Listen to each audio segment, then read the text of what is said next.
Bienvenue dans ce nouveau numéro de PAF avec Jean-Charles Lajoigny, bonjour, éditeur, Florence Mercadet, avocate au barreau de Versailles. Bonjour Patrice. Anne-Charlotte Bézina, vous êtes bonjour Patrice. enseignante de droit public à la faculté de Rouen. Et Alain Gournac, bonjour, vous êtes sénateur honoraire des Yvelines, maintenant on dit honoraire. Hein. C'est comme ça que c'est comme ça. Et alors, la dernière fois que vous étiez venu, vous projetiez de partir en Iran. Vous êtes allé en Iran. Et évidemment, c'est un voyage... c'était un voyage privé, il faut dire. Mais, totalement privé cette fois-ci. Cette fois-ci, oui, parce que vous étiez déjà allé par le passé pour le travail. Mais évidemment, c'est un pays dont on parle beaucoup parce que c'est au centre des discussions, notamment après le rejet par Trump de l'accord sur le nucléaire iranien. Alors, peut-être qu'on va commencer avec vous sur vos impressions de voyage en Iran. Je vais essayer de modérer parce que je suis rentré ébloui par l'Iran, par la Perse. Hein. Il faut être franc. Moi, là, 19-20 ans, je m'intéresse à la Perse, comme les Mayas. Hein. Je me suis intéressé à pas mal de choses, mais la Perse, c'est quelque chose qui était en moi marqué. J'ai découvert un pays magnifique. Alors, je dis tout de suite ici que je ne suis pas allé soutenir le régime. Hein, que les choses soient claires. Oui, il faut peut-être distinguer le pays et le régime. Ce sont deux choses un peu différentes. Et d'ailleurs, je le dis dès maintenant, mon analyse de retour et après réflexion, le régime va rencontrer de grandes difficultés avec la jeunesse. Cette jeunesse qui a toutes les informations extérieures avec les réseaux sociaux, avec tout ce qui est, va vouloir beaucoup plus de liberté. Et ça, il y a un décalage, depuis que je suis ce pays, qui est en train de s'agrandir. Vous avez le pouvoir qui est en train de... Et puis vous avez la population et la jeunesse. La jeunesse, c'est très important. C'est une personne sur deux. Une personne sur deux, et avec notamment... Alors, il y a la situation des femmes en Iran notamment, et notamment les femmes sont en majorité dans les universités. Enfin, c'est un pays très... Absolument. Alors, j'ajoute tout de suite, c'est un peuple, hein, tout le monde le sait, très intelligent, musicien... une histoire formidable. Ah ouais, c'est un peuple de grande finesse dans les analyses. Et la deuxième chose que je veux vous dire, c'est que j'ai remarqué que ce peuple, enfin ceux que nous avons rencontrés, adorent la France. Comme j'aime un peu mon pays, j'ai pas été dépaysé, faut dire la vérité. Ils ont des informations sur nous absolument incroyables, et ils avaient espoir que le patron de l'entreprise américaine, parce que c'est un patron d'entreprise, hein, c'est pas le chef de l'État, ne fasse pas cette bêtise qu'il a réalisée une semaine après mon retour, à peu près, ou 3-4 jours après mon retour. Alors, c'est embêtant, parce que nous avons des développements prévus, Peugeot, Renault... Oui, alors, voilà, c'est la situation des entreprises. Là, c'est du concret, vous comprenez, pour le pays. Peugeot, qui est à peu près 40%, globalement, du parc automobile. Vous avez Renault, qui est en train de prendre un petit 10-12%. Incroyable. Et puis vous avez cette fameuse commande qui a été réalisée quand nous étions avec le président du Sénat et Jean-Pierre Raffarin, c'est 101 Airbus. Alors tout ça est quand même absolument préoccupant. Et tout ça est bloqué ou comment ça se passe? Enfin, il y a un risque d'amende à payer pour les... Oui, parce que si vous voulez... Les Américains. Alors, je vais dire deux choses. La première, c'est qu'on n'est pas en direct. C'est pas Peugeot, c'est pas Renault. Ça peut nous aider. Ça peut nous aider. Mais malgré tout... Ça veut dire qu'il y a une joint venture Voilà. C'est ça. Peugeot, ils ont annoncé qu'ils se retiraient. Hein. Oui, mais qui sortiraient en laissant toutes les pièces détachées venir vers leur Renault, s'il fera. Hein. Ouais. Pourquoi? Parce que c'est un problème de dollars. Les réserves d'Iran sont faibles, d'abord, et deuxièmement... Il y a de l'euro, ils ont compris qu'il fallait qu'ils aient une part d'euro, mais faible vis-à-vis du dollar. Et ça, les banques, c'est le problème des banques françaises, qui n'accepteront pas de prendre le risque. C'est ça, c'est le risque des amendes. La BNP l'a eu par le passé, c'est ça. Voilà. Donc ils vont acheter des avions chinois, alors. Il n'y a plus que ça à faire. S'ils ne peuvent pas faire Boeing, ils ne peuvent pas faire Airbus. Non, mais c'est incroyable comment, il reste que les Chinois, comment l'Amérique domine encore et combien l'Europe est faible. Et combien l'Europe est faible. C'est beau de critiquer les Italiens. On ferait bien mieux d'arrêter tout ça. Si on veut enterrer l'Europe et la mettre en difficulté... Parce que là, la réponse, donnez-moi la réponse. Qu'est-ce que fait l'Europe vis-à-vis de l'approche de Trump? Bon, en même temps, c'est pas non plus un régime fabuleux, donc on peut aussi comprendre que ce soit pas le paradis de commercer avec eux, et c'est vrai que de commercer avec eux, c'est un peu les soutenir aussi. Enfin, en tout cas, ça fait débat, ça peut faire débat. Alors là, je vous confirme, c'est pas un régime fabuleux. Voilà. Ça, le mot est pesé. Non, c'est pas un régime fabuleux, mais on peut pas, franchement, sur la carte du monde, on peut pas rayer cet endroit du monde. Je suis désolé. Oui, même pour les Américains. Je parle même pas de business. Je parle d'équilibre global. Moi, je pense, par exemple, que le Caucase est quelque chose d'extrêmement important. On m'en occupe. Mais l'Iran sera incontournable. Donc, il faut savoir ça. Il faut qu'on prévoie un peu demain de regarder comment faire. Et si on souhaite que les enturbanés reprennent les recherches, parce qu'on surveille de très près, contrairement à ce que dit Trump, on surveille de très très près l'évolution de l'atome en Iran. Oui. Très près. Très contrairement à ce qu'il dit, on savait exactement où ils en étaient, et c'était très surveillé, oui. C'est pour ça que le rejet de l'accord est assez incompréhensible. Je suis passé à côté d'une centrale, mais Trump, c'est aussi pour les fusées. C'est aussi pour les risques des fusées iraniennes, parce que ça, c'est pas dans l'accord. Ils peuvent continuer, mais pas dans un ordre militaire, mais pour faire le civil était permis, voilà. Enfin, on glisse facilement de l'un à l'autre. Quand même. L'une des craintes, parce qu'on voit la carte là, et donc ça montre vous avez un petit pays qu'ils adorent là. Oui, c'est ça. Hein Israël. Qui est Israël. Non, mais il y a peut-être ça aussi dans le rejet de Trump. Grave erreur de leur part. Grave erreur. Je suis allé dans un marché, j'ai demandé qu'est-ce qui était marqué. Il faut rayer de la carte Israël. Mais quelle bêtise. Un pays qui voudrait se sortir et peser sur le plan international, qui va nous dire demain, qui va accepter qu'Israël disparaisse? C'est une bêtise. Là, c'est vraiment, on voit qu'ils sont complètement bloqués. Bloqués, oui, là-dessus. Oui, mais c'est une des raisons peut-être qui explique le rejet par Trump de l'accord. Je crois savoir que c'est plus qu'une raison que Trump a été un petit peu élu par les représentants là-bas, et que c'est important. C'est important. Et puis il est très proche. Et moi, je vais vous dire, je n'accepterai jamais qu'on touche à Israël. Bien sûr. Personne n'acceptera. Je n'accepterai jamais qu'on touche à Israël. On est tous d'accord. Oui. Bon. Ça, bien évidemment.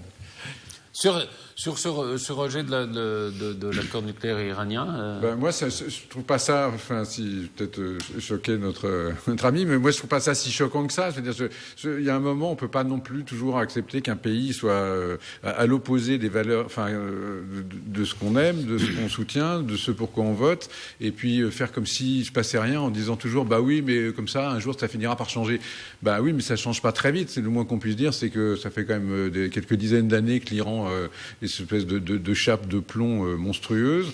Et puis on peut, alors c'est bien le business, mais de dire ok, on va oui, c'est pas l'accord sur le nucléaire. Non, mais oui, mais situation politique, c'est deux choses différentes quand même. Ça rejoint un peu ça quand même. Donc il y a un moment où c'est pas un régime auquel on peut pas avoir tellement confiance en eux. Enfin, on sait très bien. Donc est-ce qu'on peut avoir confiance dans un pays qui a signé un traité puis qui retire sa signature comme ça de manière unilatérale? C'est quand même un peu choquant aussi, quoi. Non, c'est des règles internationales quand même. Il est en train de se retirer de tout ce qui s'est passé avant. Donc il détricote au fur et à mesure. Moi, ça ne me choque pas qu'un président qui a été élu, il tient ses promesses.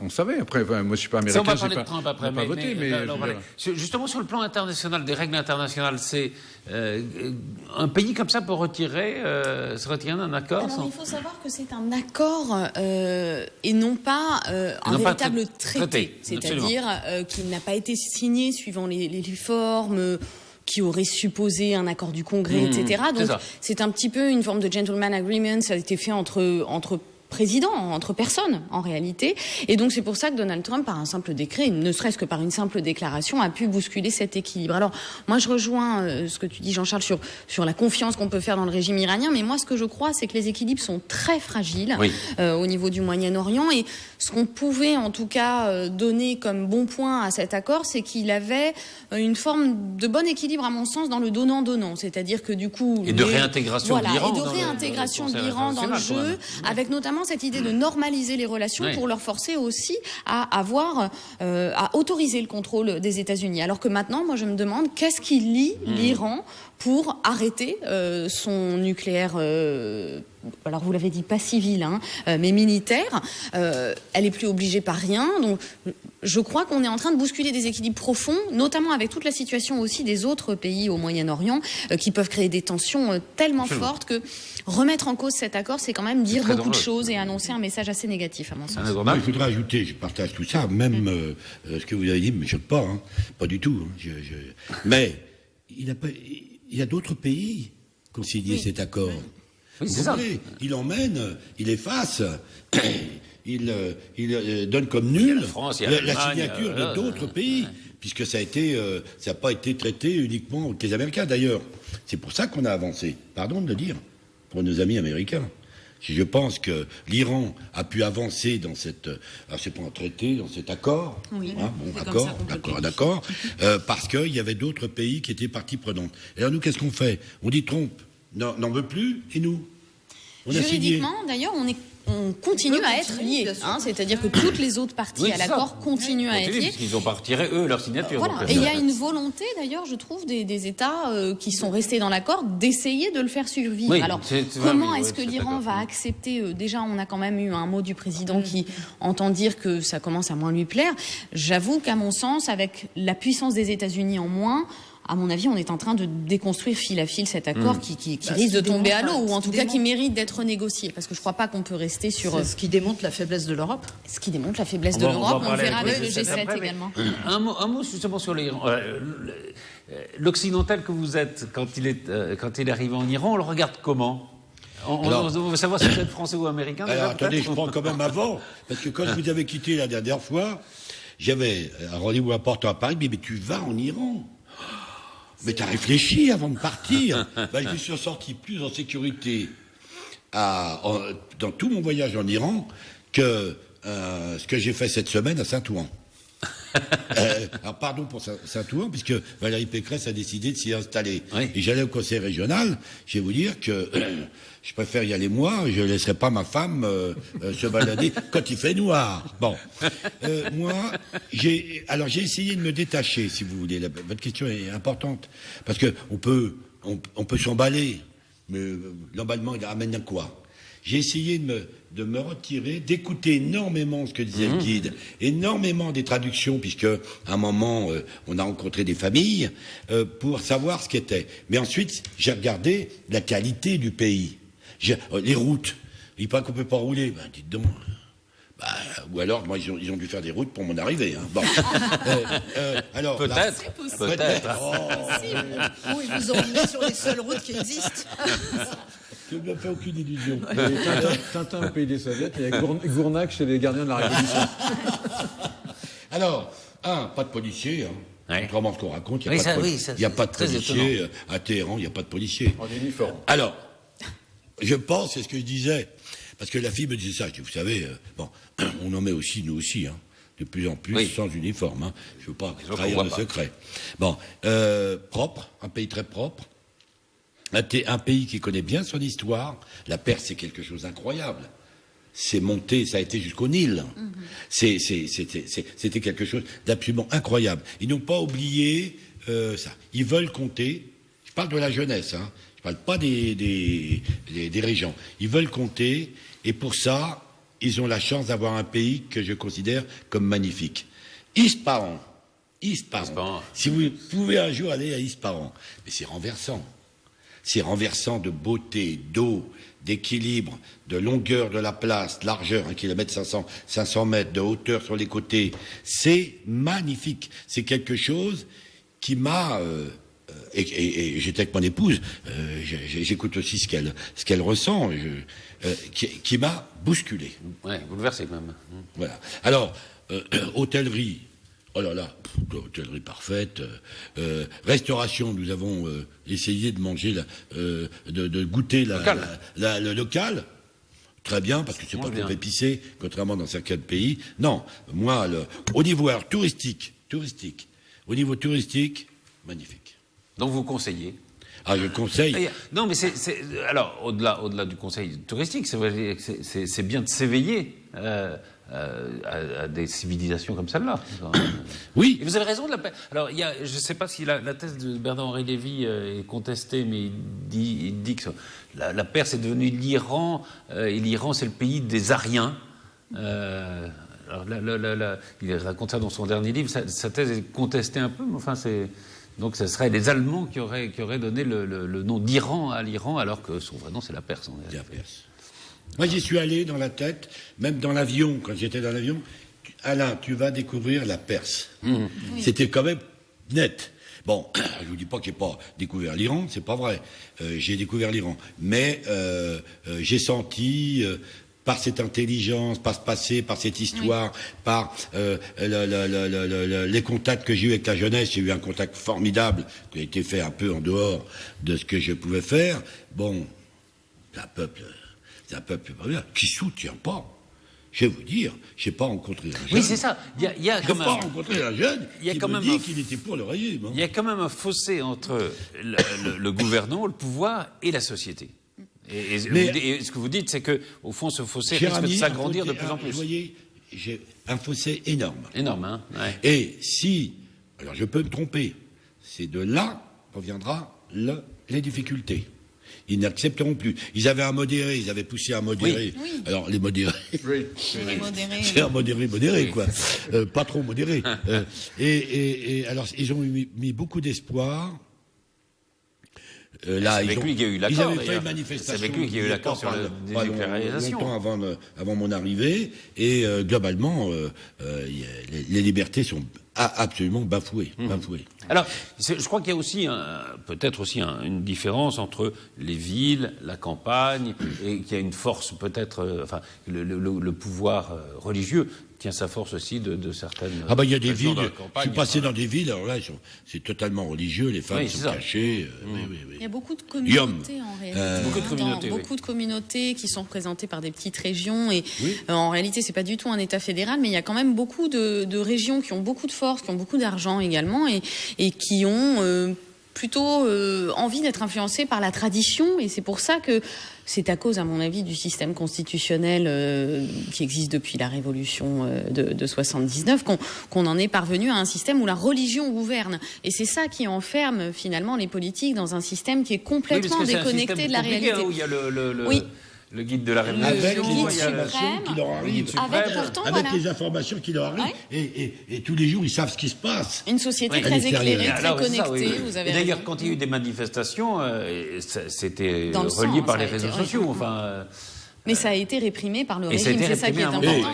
Et brusquement. Et je très vois brusquement, bien sûr. la fille qui avait retiré son foulard, ils l'ont traînée par terre. Oui, bien sûr. Alors, il y a aussi le problème de la femme. Vous savez que je suis un défenseur de la femme, qui continuera à l'être. C'est quand même pas un exemple. Hein. Ah oui. Pardon. C'est le moins qu'on puisse dire.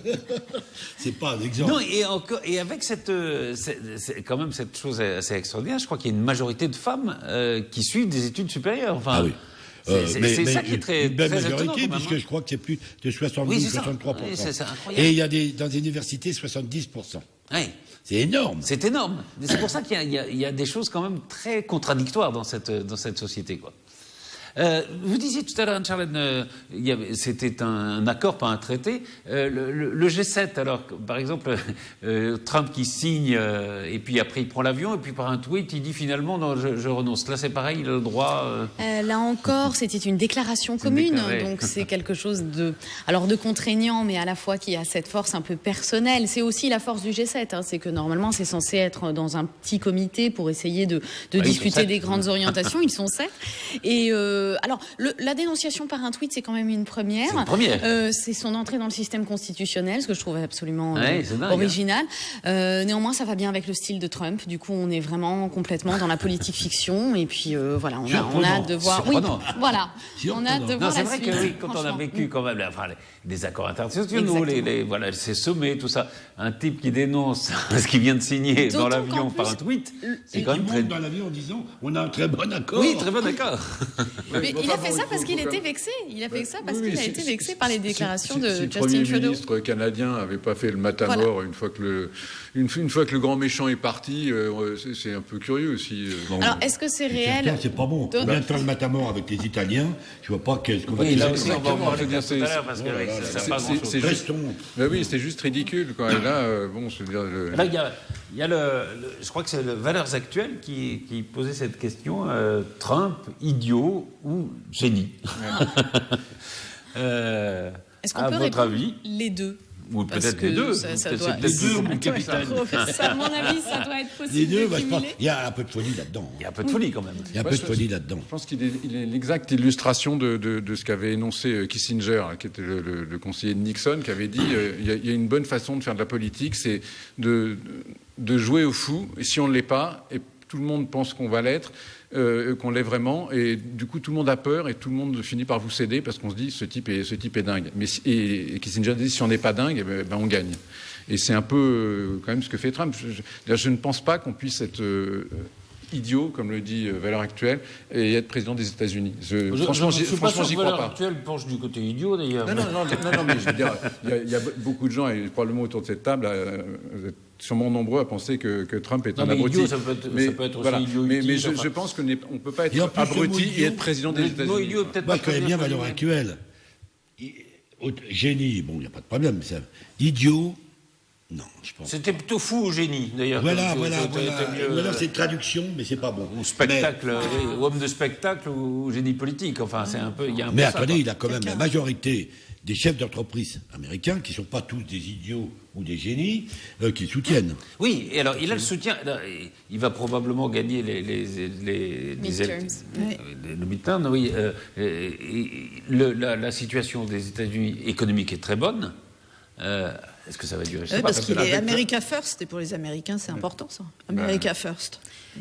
Oui, parce que c'est tout pour votre pays, quoi. C'est ça. Alors, il y avait quelqu'un qui va se lever et va dire, non, moi, je suis pas pour mon pays. On est cool. Moi, je crois qu'il a cette force qui faisait qu'on croyait qu'il n'allait jamais passer la primaire, qu'il n'allait jamais ensuite être élu. Qu'il ne ferait jamais ce qu'il avait dit. Qu'il ne ferait jamais ce qu'il avait dit, qu'il n'aurait aucun moyen de remplir son programme.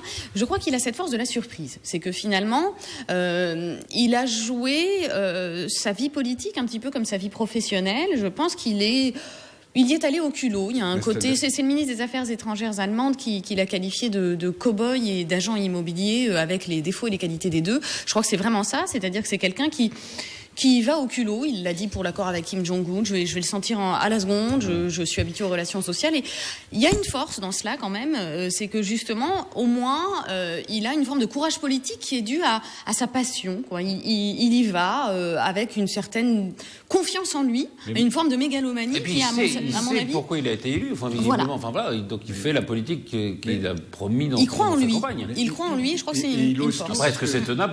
Parce que même hier matin, quand il dit, avant la décision de l'attribution de la Coupe du Monde, la prochaine Coupe du Monde aux États-Unis, au Canada et au Mexique, il dit clairement, mais c'est une sorte de chantage, mais qu'elle mérite d'être clair, il dit faites attention à tous les pays qui votent, parce que nous, on vous file de l'argent, et si vous votez mal, on va regarder qui vote pour qui. En plus, le vote était public. C'est extraordinaire. En gros, si vous votez pas pour nous, c'est fini les subventions, c'est fini le truc. Mais du coup, ce matin, ou hier, c'est tombé, c'est les États-Unis qui ont la Coupe du Monde. Je pense qu'il l'aurait de toute façon. D'accord, non, mais en fait, c'est une façon. C'est vrai qu'il y a une façon de dire tout haut. Oui, ce qui normalement se faisait tout bas, quoi. Il est plus, il est plus. Moi, je suis bien d'accord sur votre analyse. Moi, c'est du bluff, c'est des coups. Bon, il est plus, quand on analyse ça, chef d'entreprise, milliardaire, que président. Bien sûr. Alors, il adapte, mais globalement, on sent qu'il est en train de jouer comme il jouait, parce qu'il y a eu un moment, qui suivent ça, ses affaires ont été très basses. Il a fait 2 fois faillite. Oui. Donc...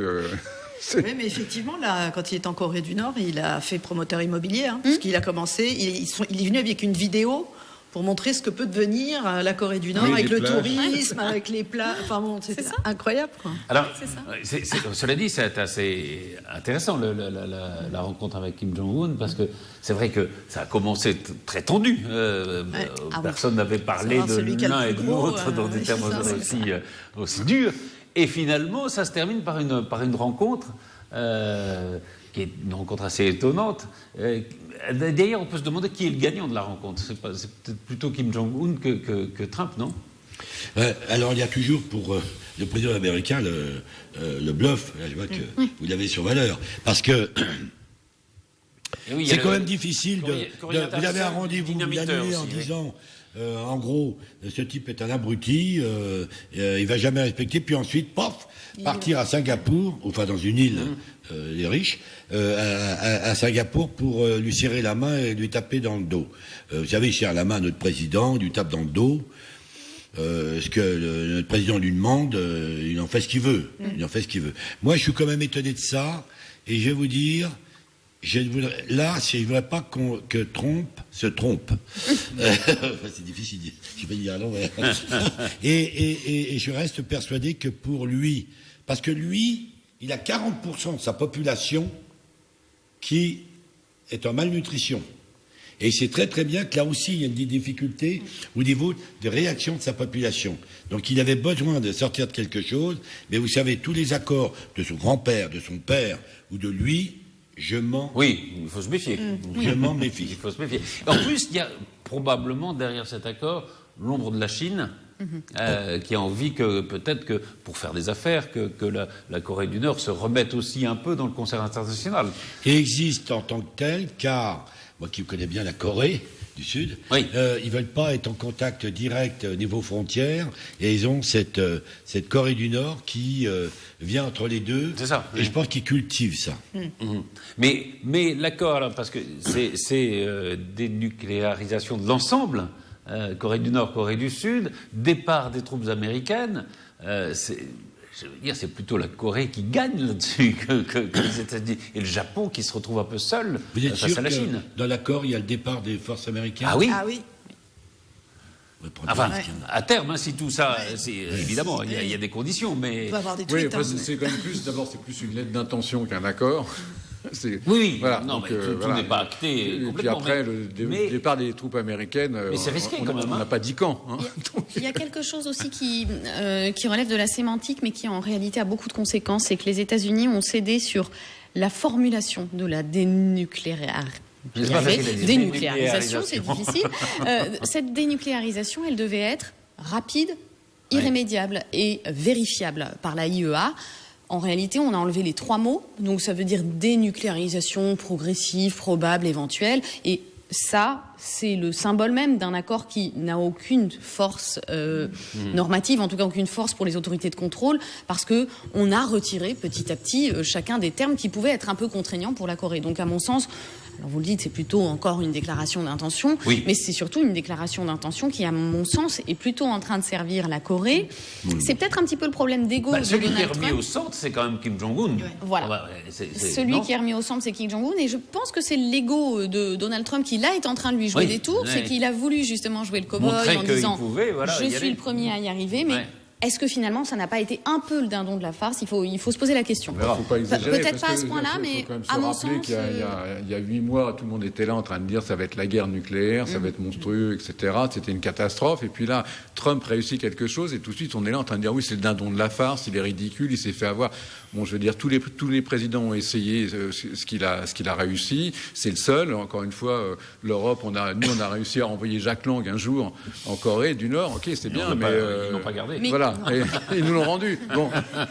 Qu'est-ce qu'il a obtenu Qu'est-ce qu'il a obtenu Mais qu'est-ce que Jacques Lang a obtenu À mon sens, il a obtenu une déclaration d'intention. Mais qu'est-ce que le monde entier avait obtenu de la Corée? Rien. Jamais. Une poignée de main pour les médias. C'est le Japon qui doit regarder ça d'un mauvais œil, parce que si les troupes américaines se partent de la région, le Japon est en première ligne. Elles sont pas parties et pour l'instant, c'est le rapport entre la Chine et le Japon. Pour l'instant, Trump a simplement dit effectivement, on va arrêter de faire des manœuvres navales à côté. Ça va nous coûter moins cher. Et donc, américano-coréenne du Sud. Voilà. Mais le reste, on verra bien. Voilà. Alors, moi je dis quand même, parce que sinon je peux pas, tout à l'heure en parlant d'Iran, je serais pas juste. Il faut aussi qu'on parle à tous ces gens-là. Bien sûr. Et je pense que ne pas parler, pardon de dire ça, parce que c'est pas moi qui vais te soutenir, mais il faut... Non, mais c'est pas parce qu'on parle qu'on soutient. Voilà. Mais il faut qu'on parle. Et je crois que c'est le général de Gaulle à plusieurs reprises qu'il a dit, surtout quand il a reconnu la Chine, fallait le faire. Bon, parce qu'il faut parler, parce que c'est un grand peuple, et que si il peut ressortir de ces discussions, ces accords, ou un peu plus de paix dans ce monde, c'est quand même quelque chose d'intéressant pour nous tous. Parce que c'est vrai, et je peux même aller plus loin, les Américains, il avait demandé que les Américains soient très prêts à taper. Très prêts à taper. C'est ça qui est intéressant dans cet accord, c'est que quelque part la seule chose qui est intéressante c'est la photo à la fin, en prouvant que finalement aussi bien Donald Trump que Kim Jong-un vont arrêter les tweets insultants, et ça c'est une bonne nouvelle pour les relations internationales de tout le monde. Mais à part cela, à mon avis, on n'a pas obtenu grand-chose, mais c'est un réchauffement des relations et c'est toujours utile. Et alors, aussi je dis, pardon de reprendre la parole, mais c'est important pour la Corée du Sud. Oui. C'est très important. Il y a quand même le premier geste qui était les Jeux Olympiques, avec cette équipe commune Corée du Sud et sa sœur. Du Nord. Oui, c'est ça. Et donc il y a quand même une volonté, des Coréens d'apaiser la situation. Ne disons pas que c'est totalement négatif. Voilà. Il doit y avoir. Alors il y a du négatif, je suis d'accord. Mais il y a des questions en tout cas. Il y a des questions. Bon, mais je suis persuadé quand même que c'est quelque chose pour la paix dans le monde qui est, et dans ce coin qui est très très important, qui est non négligeable. Je ne sais pas si vous avez vu la gaffe de Fox News qui parlait de la rencontre entre deux dictateurs. C'était assez amusant. Et il y a une interview de Trump à Fox News jeudi matin, alors qui est dithyrambique sur Kim Jong-un. Alors les journalistes lui disent, il y a quand même beaucoup de prisonniers politiques. Les droits de l'homme, j'ai rien vu. Et là, Trump dit on peut quand même pas diriger un pays comme ça si on n'a pas un peu de poigne. Et là, à propos de poigne et de poignée, il y a la poignée de main avec Emmanuel Macron. On a rejoué celui qui ne céderait pas, celui qui aurait la main la plus blanche après la. Il y a un côté gamin quand même, non Vous trouvez pas? Je ne vais pas commencer à dire du mal. Non, pas du mal, mais non. C'est tout ça, c'est un peu, vous savez, les gens souper, tout ça, le grand taper dans le dos. Moi, je regarde les réalisations et les réalités. Oui, donc voilà ce que mais il l'a même marqué. Oui, on voyait les traces. Et ils ont les deux mâchoires crispées comme ça, celui qui ne cédera pas. C'est quand même assez Moi, je crois qu'il y a un message un peu là-dedans. C'est à l'époque où on est en train de parler des droits des femmes, et on a évidemment raison de le faire, mais on parle beaucoup de cette idée que les femmes et les hommes sont exactement sur le même logiciel, qu'il faut élever une petite fille comme un petit garçon, etc. Je crois qu'on voit dans des moments comme ça qu'il y a quand même une forme de réaction masculine avec cette manière aussi dont a Donald Trump de gérer les relations internationales. Il y a un côté enfantin aussi. C'est un petit peu une manière de rouler des mécaniques, et il y a ce côté, je domine la situation par ma force, et j'ai les épaules plus larges que toi. Il est très macho. Alors voilà, on est retombé. C'est ça que vous voulez. On est retombé dans le machisme, à mon avis. Ça, c'est sûr. Des deux côtés, finalement. Des deux côtés, ce qui est un peu plus... Ça m'a interloqué de la part d'Emmanuel Macron, mais finalement, c'est une guerre des coqs. C'est une guerre des coqs, finalement, qu'on voit avec cette poignée de main. Voilà. Cher ami, boum. C'est ça. Avec le coup des pellicules aussi, ça. Oui. Puis alors, il insiste. Ah oui. Alors qu'il n'y en avait pas. Il les a faites une par une.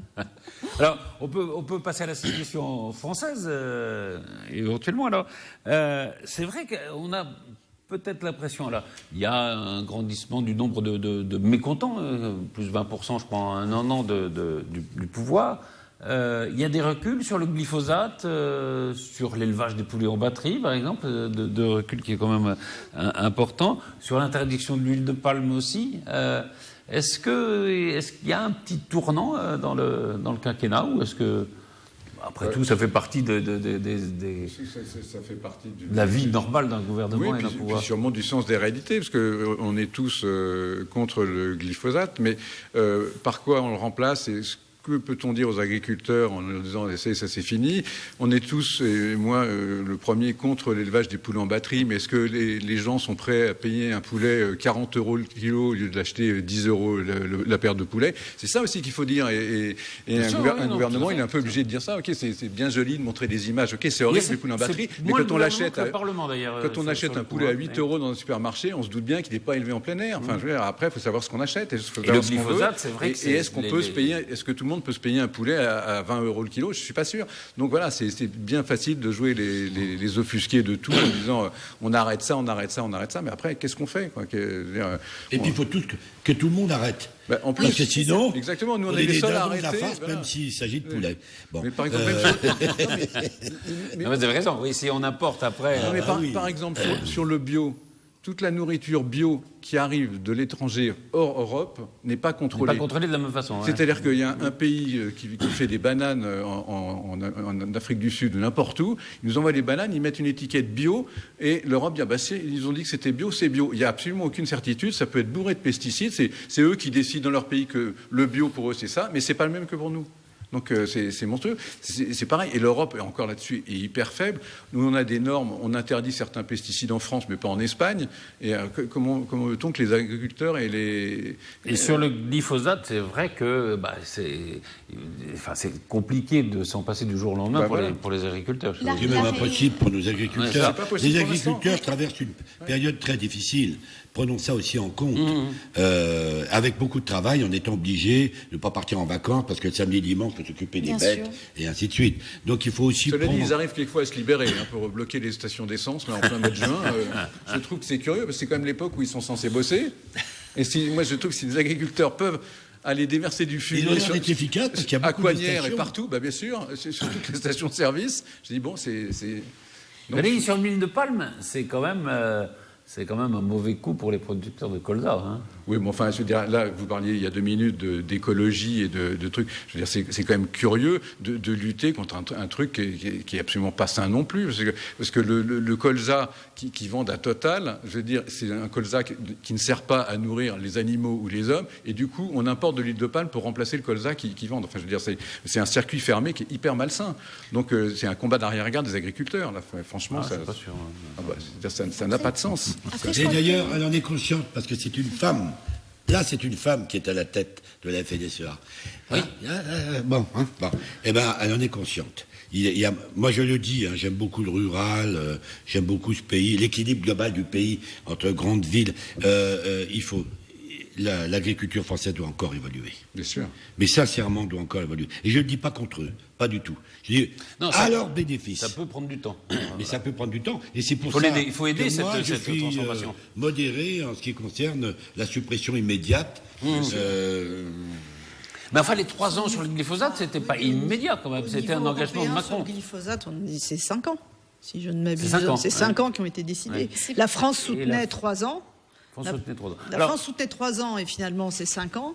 Donc, alors cela dit, le ministre de l'Agriculture dit on va faire en sorte que ça soit dans les 3 ans. Mais ça n'est plus inscrit dans le marbre de la loi. Il faut savoir que la réponse de la majorité, et là je te rejoins Florence, n'est pas inintéressante, c'est que la majorité a clairement fait comprendre qu'elle était liée par des accords au niveau de l'Union européenne et que, comme tu le dis, pour arriver à remplacer certaines substances, certaines pratiques de l'agriculture, maintenant c'est quand même quelque chose qui réclame une position commune. Alors est-ce que c'est une manière aussi de se cacher derrière l'Union européenne pour ne pas décider? Il y a toujours un souci en matière d'environnement, d'agriculture. C'est ces vœux pieux qu'on va voter en disant il faut mieux respecter la vie animale, etc. Et je suis d'accord avec toi. Malheureusement, l'effectivité ensuite, elle n'est jamais au rendez-vous. Donc là, il y a au moins une forme de démarche d'honnêteté en disant si on décide ça, on va se mettre en délicatesse par rapport à des accords qu'on a avec l'Union européenne et au moins, on est sûr de parler d'une voie commune en attendant que ça se fasse. Donc, il y a quand même une démarche de sincérité. Dans la loi, éventuellement, un seuil à 3 ans avec une progressivité jusqu'à 5 ans qui est les 5 ans de la décision européenne. Voilà, c'est ça. Je pense qu'il y avait d'autres solutions plutôt que de dire on fait rien et on dit rien et on met pas. Je pense que pose aussi, c'est à mon avis la légitimité de Nicolas Hulot au gouvernement. En tout cas, là, c'est coup sur coup. Mais ça, on verra cet été. On verra cet été. Est-ce qu'il tiendra un an? Mais à votre avis, Alain Gomac, Hulot, c'est compliqué pour lui moi, je regarde globalement l'intérêt de l'ensemble de mon pays. Et je le dis comme je le pense, des mesures brusques. C'est lui d'ailleurs qui avait proposé 3 ans dans sa campagne, pas la France. Oui, c'est lui, quand il a été élu sur ça. Attention de ne pas abîmer cet équilibre précaire entre le rural, qui souffre. On peut raconter tout ce qu'on veut. Alors pas tous, mais qui avec la baisse de la PAC, etc. Donc, parce que c'est pas seulement... Pardon de dire ça avec beaucoup de respect pour eux, mais comme vous prenez le TGV et vous traversez la France est propre parce que ce sont les agriculteurs qui va le faire. Qui va le faire? Alors je dis pas qu'il faut simplement les prendre, mais quand même la France est magnifique. Le TGV, vous regardez à droite ou à gauche, c'est magnifique. Et on est un pays agricole historiquement. Et alors c'est quand même nos racines. Moins aujourd'hui, c'est quand même notre histoire. Alors ils bluffent aussi un peu. Pour les poulets, on a quand même vu des situations absolument... Attendez, c'est pas acceptable. Intolérable. Pour tuer les bêtes, pas partout. C'est pas acceptable non plus. C'est pas acceptable non plus. Donc moi, je suis un modéré dans cette affaire et je suis pas toujours d'accord avec Macron en particulier quand il augmente la CSG pour les petites retraites, soi-disant pas, mais pour les petites retraites. Mais là, je ne suis pas opposé à ce qu'on mette du temps. Alors peut-être qu'on aurait pu... Je suis d'accord avec vous. Oui, sur le symbole. On aurait peut-être pu donner quelque chose. Là, on ne donne rien. Là, c'est le vide. Mais puisqu'on parlait de Nicolas Hulot, c'est exactement son problème. Est-ce qu'il vaut mieux faire une politique comme ça, où on dit on veut tout obtenir tout de suite, ou est-ce qu'il vaut mieux faire des petits pas? C'est le vrai problème, et c'est son problème à lui. Tout de suite, je pense, non. Tout de suite, on n'obtiendra rien. Parce que qu'est-ce qu'il y a comme produit pour mettre à la place? C'est encore dans des études. Recherche, Donc, tout de suite, non. Mais moi, je suis assez d'accord avec vous. J'aurais comme donné des perspectives. Perspectives, absolument. Il n'y a pas de perspectives. Parce qu'on sent bien que c'est une société vers laquelle on va, quand même, et qu'on souhaite. Enfin, il faut défendre la nature. Défendre la nature, moins de violence sur les animaux, etc. Enfin, on sent bien interdire quand même les produits qui sont cancérogènes. Et nos jeunes sont encore pires que nous. Nos jeunes souhaitent une défense de la nature beaucoup plus importante que... Bien sûr. Nous, ça n'était pas trop occupé, mais là... Non, mais de façon un peu générale, les agriculteurs donc sont impactés par cela, mais tous les métiers en France sont impactés, soit par des réformes, soit par les évolutions technologiques, etc. Et je crois que chaque métier doit se remettre en cause et chaque métier doit avancer et imaginer le futur plutôt que de rester droit dans ses bottes en attendant que le ciel nous tombe sur la tête. Oui, on a toujours fait comme ça. Mais là, il faut faire autrement. Moi, je ne fais plus comme ça. Bon. Non, mais je vois par exemple, là, je discutais avec un commissaire aux comptes, il y a une réforme là, qui va arriver pour les commissaires aux comptes. Ils vont perdre, à peu près, certains cabinets vont perdre 40% de leur chiffre d'affaires. Oui. Parce qu'on va supprimer les commissariats aux comptes en bougeant des seuils. Donc ils vont perdre 40% de leur chiffre d'affaires. Donc là, c'est pareil, ils étaient là sur 2, c'est de l'acquis. Mais non, aujourd'hui, c'est ce qu'il faut se dire, c'est que dans tout métier, rien n'est acquis et qu'il faut absolument, et qu'il faut se projeter et qu'il faut anticiper. Il y a eu la réforme du notariat, ça allait être la catastrophe. Finalement, oui. L'analyse aujourd'hui, je ne suis pas spécialiste, mais finalement, la réforme du notariat qui a été beaucoup plus ouverte, je ne vois pas, les difficultés. Non. Justement, je parlais de la montée du mécontentement, mais ça c'est assez habituel. D'abord, c'est moins fort que ça ne l'était pour Sarkozy ou pour Hollande. Et en même temps, on sent bien que la contestation dure, les grèves, la SNCF, ça ne prend pas, quoi. C'est-à-dire que un peu de montée de mécontentement, mais une baisse de la contestation, non ? Oui, parce que je pense que, comme le disait très justement Florence, tous les secteurs doivent bouger, voient bien qu'il va falloir bouger, donc on est chacun pour soi assez mécontent, mais en même temps, tout le monde est conscient qu'il faut que ça bouge. Il faut que ça bouge, il faut transformer. Donc on n'est pas content, mais on dit oui, mais de toute façon, ces réformes, il faut les faire. Alors quand ça tombe sur soi, on râle. Quand on est cheminot, on dit c'est pas bien, mais le cheminot, il est bien content qu'on réforme les impôts, qu'on réforme tel truc, qu'on réforme tel... Donc, à titre personnel, on est mécontent, mais je pense que, comme vous le dites, quand on aime son pays, quand on est attaché au pays, on dit il faut bien que ça bouge. Ouais. Donc voilà. Sur parce qu'à nous. Pour moi, c'est ça l'explication. C'est que les gens. Mais mais moi je regarde les choses de près. J'en discutais avec le président du Sénat, avec Gérard Larcher, sur ça. Il y a quand même... alors, je suis d'accord avec vous, le poids donné par la réforme est plus important que la contestation de certaines mesures. C'est vrai, vous avez raison. Il y a beaucoup plus de poids. On le voit bien. On a bien vu le travail, regardez, ça a amené des gens dans la rue. Bon, la SNCF, ça y est, ça va être voté puisqu'ils sont mis d'accord. Donc ils ont voté à l'Assemblée nationale hier. C'est la fin de... Voilà. Vous voyez ce que je veux dire? Et vous avez un Français, ou alors si, c'est parce qu'il a des bons gratuits pour aller sur la SNCF, mais globalement, on est tous pour que les choses changent, parce que c'est la catastrophe. À la SNCF, les résultats sont catastrophiques. Oui, ça, alors, c'est catastrophique, on peut dire, ben non, c'est pas vrai. Non, et c'est comme pour les compagnies aériennes. Alitalia, il est où? Alitalia dégagé. Bien sûr. Donc oui, Air France est dans une moi je suis d'accord avec vous. Oui. Nous devons penser d'abord, alors on peut avoir nos positions personnelles, mais d'abord à notre pays, l'intérêt de notre pays. L'intérêt général, bien sûr. Et puis on a une application aussi d'une directive européenne. Il faut bien l'appliquer aussi. Hein. Moi, je crois aussi que là, pour le moment, on est rentré dans des contestations sectorielles, c'est-à-dire la SNCF. Oui, chacun le problème, sa catégorie. est-ce que ça peut... Voilà, le problème, c'est qu'à mon avis, on est en train de montrer la photo du rééquilibrage social. Alors, on va en parler dans un instant. On peut rencontrer quelque chose de plus vaste. Vous parliez des réformes fiscales tout à l'heure, et je suis totalement en accord avec vous quand on parle de la CSG, quand on parle de l'exit tax. Il y a certains messages qui sont envoyés par le gouvernement et par Emmanuel Macron qui peuvent conduire à une révolte plus profonde des Français du côté de sa gauche, justement, et du volet social. Est-ce que les mesures qu'il va démarrer vont prendre? Mais si ça ne prend pas... Ça n'a pas pris jusqu'à présent. Ils ont bien essayé, les syndicats, d'essayer de... Il y a eu des manifestations avec les Insoumis, il y a des manifestations avec les syndicats unis. C'est vrai. On ne peut pas dire que ça a été un succès énorme. Mais non, mais ça n'a pas été un succès parce que Emmanuel Macron avait annoncé que la première année, voilà les réformes qu'il allait dérouler. Oui. Il a été élu pour ça, il les a faites. Il a avancé à la jambe libérale économique. Maintenant, il est censé, on va voir ce que ça va donner, avancer la jambe sociale. La jambe sociale, c'est ce qu'on lui demande. Voilà, en tout cas, trois économistes importants. Qui l'ont conseillé. Et qui l'ont conseillé, qui sont Philippe Aghion, Philippe Martin et Jean Pisani-Ferry. Jean Pisani-Ferry qui a écrit même son programme économique et qui disent au fond il faut une correction de la politique économique. Il y a eu trop, en gros, de flexibilité, pas assez de sécurité, trop de libéralisme, pas assez de social.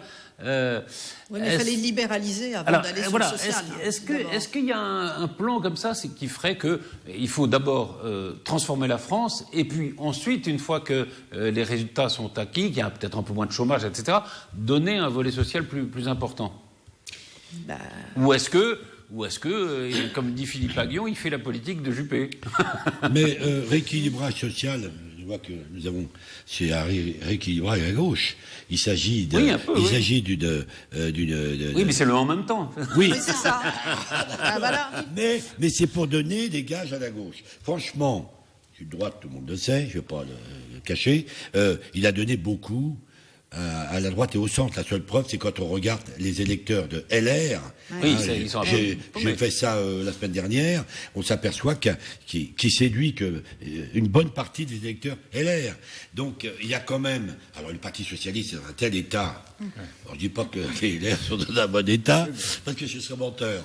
Mais vous voyez ce que je veux dire? Ce qui montre les économistes en disant faites des choses qui marquent un peu plus à gauche. Oui, c'est vrai. Alors, à gauche. Qui marque un peu plus ce pourquoi vous avez été élu aussi. Parce qu'il y a quand même une partie de la gauche qui a voté pour Macron. Une partie importante.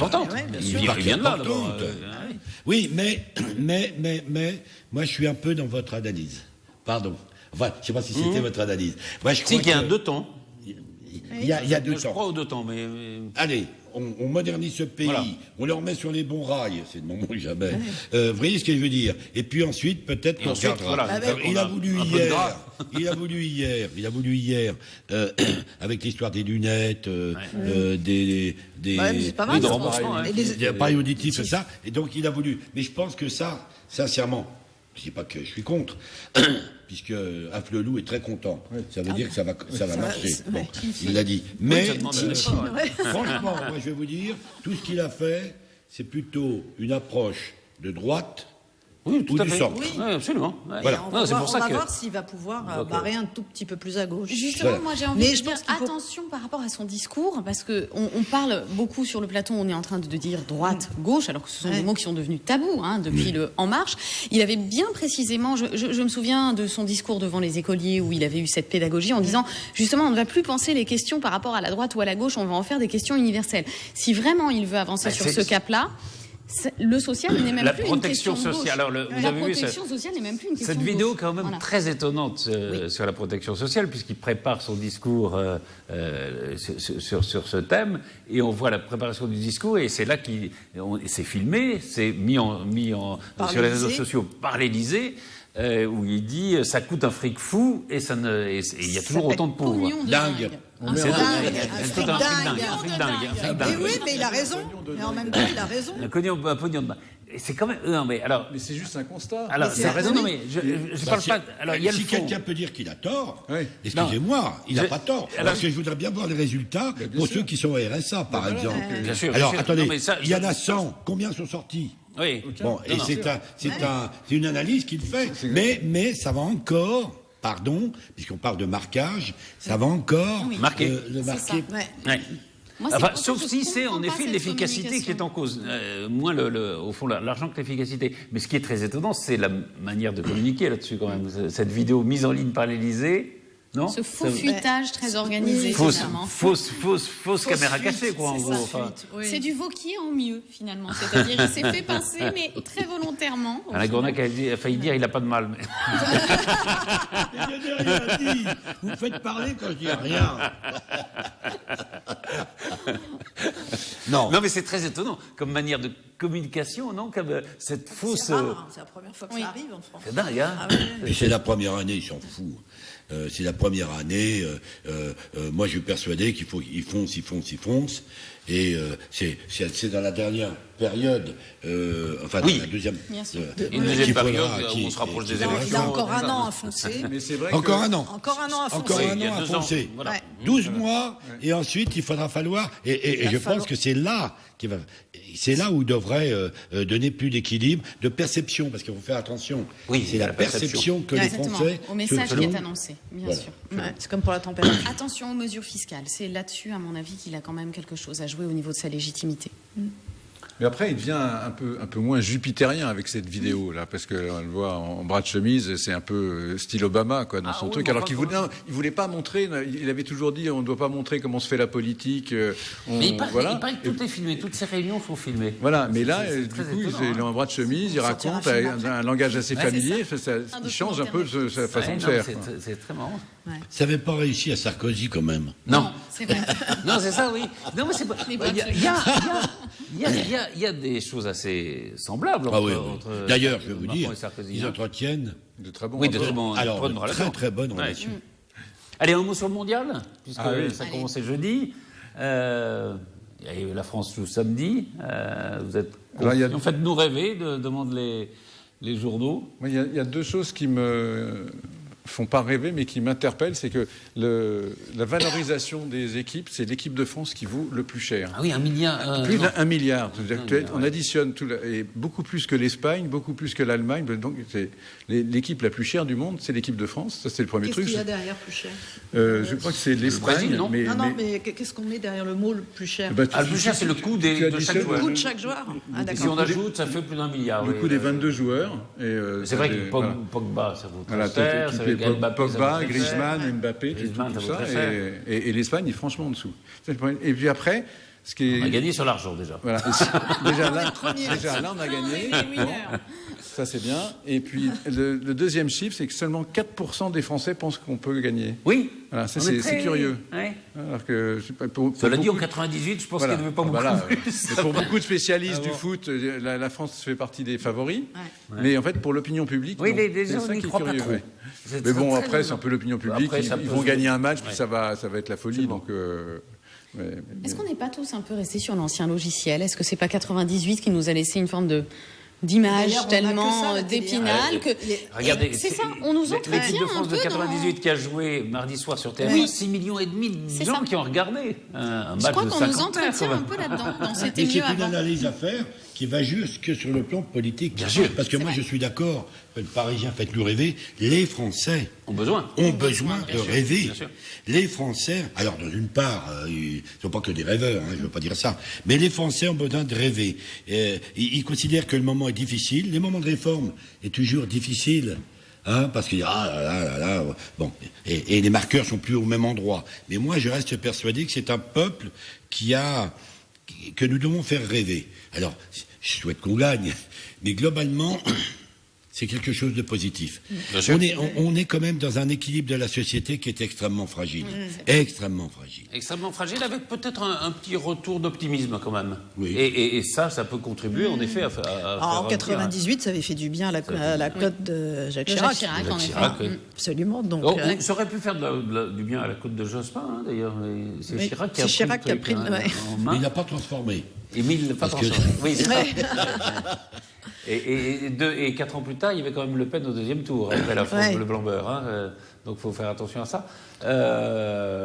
Simplement, Macron a dit il faut gagner quand on est dans une compétition. Non, mais ça, Une mission gagnée. Encore une fois, je trouve ça très bien. C'est bien. Non, mais sinon, on est fait vraiment pays de losers à toujours dire l'important c'est de participer. Non, en sport, l'important c'est de gagner. Enfin, j'ai jamais vu Usain Bolt au départ du truc. Bon, allez, j'y vais, mais je participe. Non, il y va pour gagner, il gagne. Je veux dire, ça me paraît évident. Là, encore une fois, on a attaqué Macron. Qu'est-ce que c'est que cette façon de... Il a bien raison, quoi. Non, j'ai pas que vous l'attaquer, mais il a été attaqué là-dessus. C'est bien. C'est tout à fait. Moi, j'ai été invité.